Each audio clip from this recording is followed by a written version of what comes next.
Hello, welcome to The Gun Shop with me, John. Today we're going to be discussing the differences between a 30mm tube and a 1-inch tube. This is the main tube body we're talking about of a scope, this part here.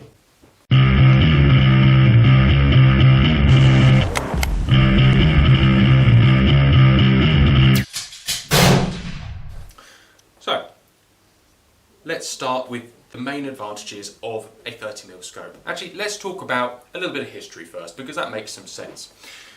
And the myth that we're here to dispel today, that a 30mm scope is better than a 1-inch scope. It has better light transmission, more to the point, which is the biggest myth about these things. The history here, and the history of the myth, goes like this. Some years ago, before the scope world was so international, without limits, without borders, 30mm scopes were more or less exclusively made in Europe by the big scope manufacturers, and 1-inch scopes were made in the rest of the world, America, the East. And generally, these guys made better scopes. The Europeans, Swarovski, Schmidt & Bender, Zeiss, had a great reputation because their 30mm scopes used amazing quality glass. And this is where somebody clever decided, oh, should we make a 30mm scope as well? Because these guys have got such a great reputation for their 30mm scopes. And so they did. And actually it was the bottom end of the market that started first, and that sort of filtered through to others. And there's still some staunch 1-inch tube making scope manufacturers out there that really shouldn't be ignored because their scopes are pretty amazing.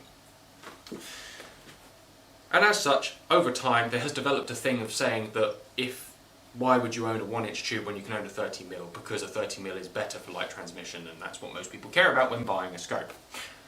That's not entirely correct. Okay, all other things being equal, if you had a 30mm and a 1-inch, if the 30mm was using slightly bigger glass inside, which is not necessarily true, we'll come on to, the 30mm will give you a slight better clarity of picture, slight better light, not light transition, but it would appear slightly better.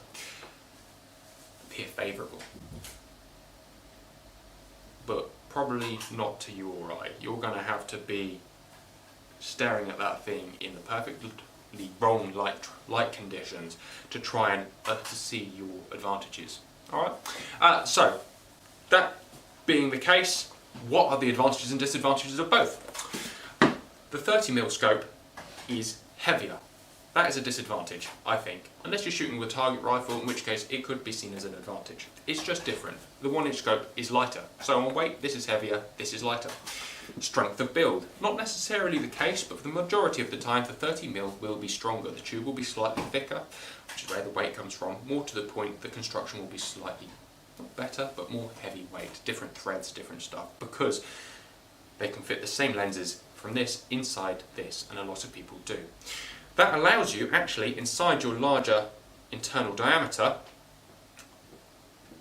to get more tracking. So you'll have more upwards and downwards movement, which is great for long-range target shooting and great for all sorts of things.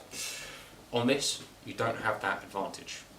There's a disadvantage, and that's a real advantage with 30mm. However, not every manufacturer uses the same lenses from the 1-inch in the 30mm, and hence you don't end up with that tracking advantage, but you might end up with some mild clarity advantage.